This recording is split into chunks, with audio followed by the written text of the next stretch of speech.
love to be destroyed. In other words, we love God and He behaves badly with us. Yet we keep on loving Him. That then is true love. So, you can test your love on this litmus test to know whether it is selfless or not. It is not totally selfless, because this is a journey and that is the destination. We are to reach there slowly. To help us reach, God will assist us. How will He assist us? By behaving in a variety of ways with us. If He is only behaving positively, you visit the temple and engage in devotion and He fills you with good fortune. Who will not engage in such devotion? That's great. That kind of love even an animal will do. You pat a dog and it wags its tail. In other words, that kind of love is very simple. But God wishes us to go further in the journey. So He will express three kinds of behavior towards us. Sometimes He will shower His affection. Sometimes He will behave neutrally towards us. Sometimes He will do the reverse behavior. God will do this, and His representative, the teacher, the guru, will also do the same. But the Tattvagya disciple, the sadhak, the spiritual aspirant who is equipped with proper knowledge, with understanding of what love is, he is not going to be dissuaded by these behaviors. And a wonderful story in this regard is there in the Bible. This is the story of Job. So Job was a great devotee of God. And God was very proud of Job. And he loves me so much. So the devil said, that's all right, but I have not yet tested him. How can you be proud of him? Let me test him. So the devil, he got all his cornfields burned. Now Job, he was left without any economic support and he was in a miserable condition. So the devil came to meet Job in a disguise and he said, you engage in devotion to God, what has He given you? He has burnt your cornfields. Stop this devotion. And Job said, that is the result of my own karmas. Why should I blame God for it? So Satan said, oh, he's passed the test. And then he tried again. This time he got all his family members killed. Poor Job was left alone. Again Satan came to meet him. And he said, you are still persisting in your devotion. Can't you see that your family members have died? The family members of others are still alive. You should also give up devotion and lead a peaceful life. Job said, they came and went by their own destiny. How can I blame God for it? The devil said, oh, he's passed this test also. The third time he gave him big boils on his body. Now poor Job was crying in pain. Satan came to him once again. And he said that you are never going to reform yourself. You're running after God and He's giving miseries to you.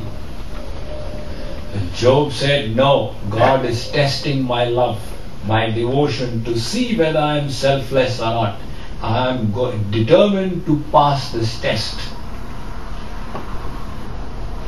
Satan gave up. He went to God and he said that your devotee is too good. I was unable to take him off the path. Now God came to Job and he started shouting at Job. And he said, you think you're a great devotee? You're a nonsense fellow. You have no love in your heart. Poor Job started crying and he fell at the feet of God. So he had passed all these tests, but he had developed pride in his heart. I'm a great devotee. So to perfect his devotion, God removed that final defect and he went and shouted at him to make him humble. What I'm trying to say is that when we engage in devotion, God is interested in the elevation of our soul. So He will test us.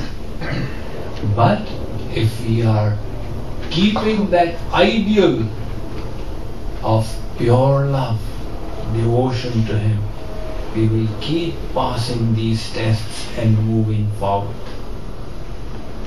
So when we learn to love God in this manner selflessly, how will that devotion manifest?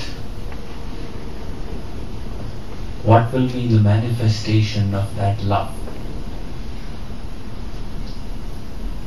How does love manifest? It manifests in sacrifice, in the desire to serve. That is the nature of love. If you love someone, you wish to serve. You wish to sacrifice for your beloved. So if we love God, it is natural that we will desire to sacrifice for Him. Otherwise, it is only words. Anybody can say those words, I love you, God. What does it take? But how deep, how genuine is that devotion is tested by how much we have sacrificed. Somebody says, I love my country so much, and the country is at war, it has been attacked, and there is need for defense. The government is drafting people. He says, to hell with it, I'm not going to join them. And where is the love? Somebody says, there is a new movie that has been released. I love it so much. How many times have you seen it? I have not seen it as yet. Swamiji, your lectures on YouTube, I love them so much. How many times have you seen them? I have not found the time to see them.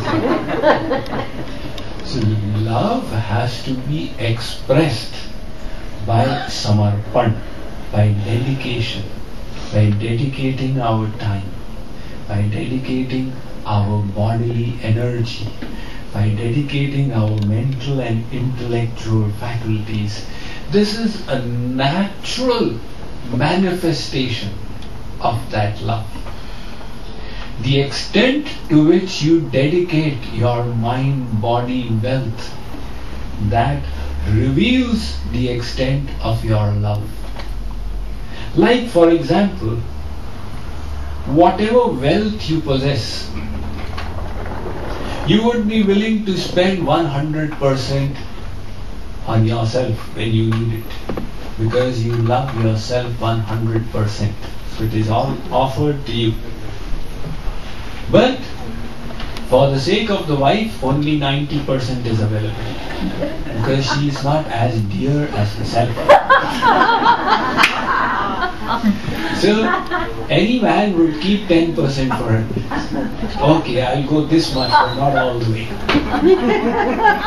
And for the children and the parents, 50% would be made available, not even 90%.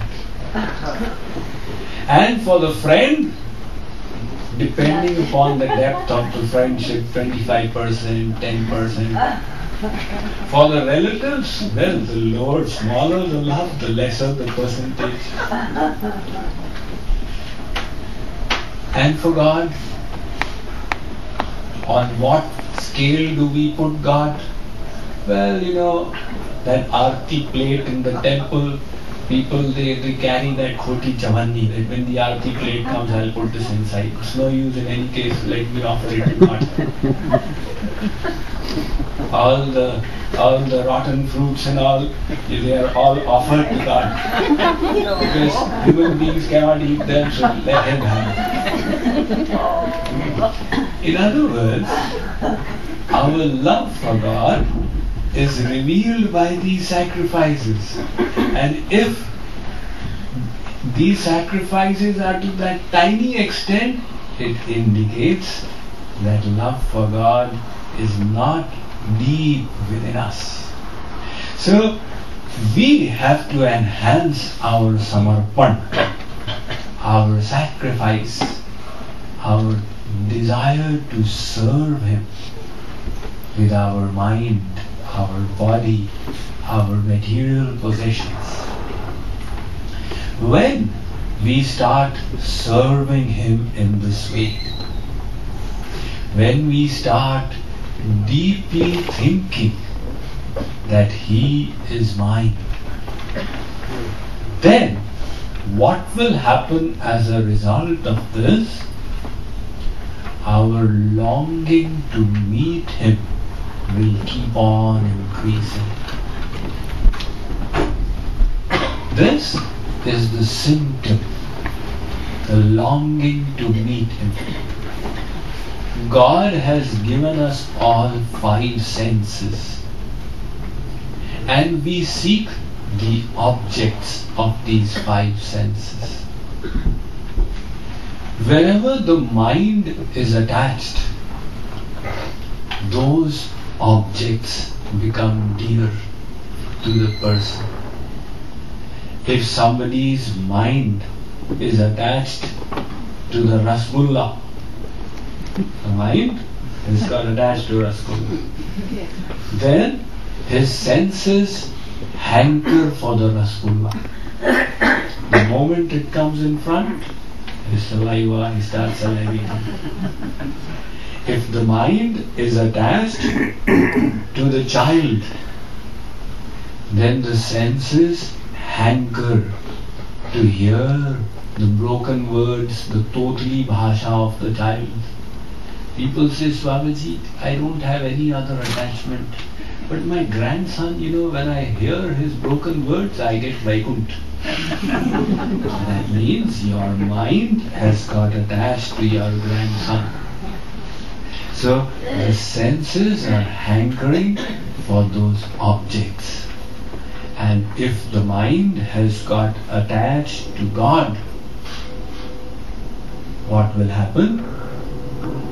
The same principle, the 5 senses will hanker for God. When will I see Him? When will that day come? When He will give me His divine vision, His darshan? When will that day come when I will eat the remnants, His prasad, with this tongue? When will that day come when I will hear the murli, the beautiful flute of Sri Krishna? When will that day come when I will have the opportunity to embrace my beloved Lord, to grasp His lotus feet? If our senses are hankering for God, that is a proof that your mind has started getting attached to Him. You will find as this longing increases, very naturally the tears will start flowing out for Him. That is a symptom of that devotion. So as we move further in this path of devotion, that longing for Him should increase.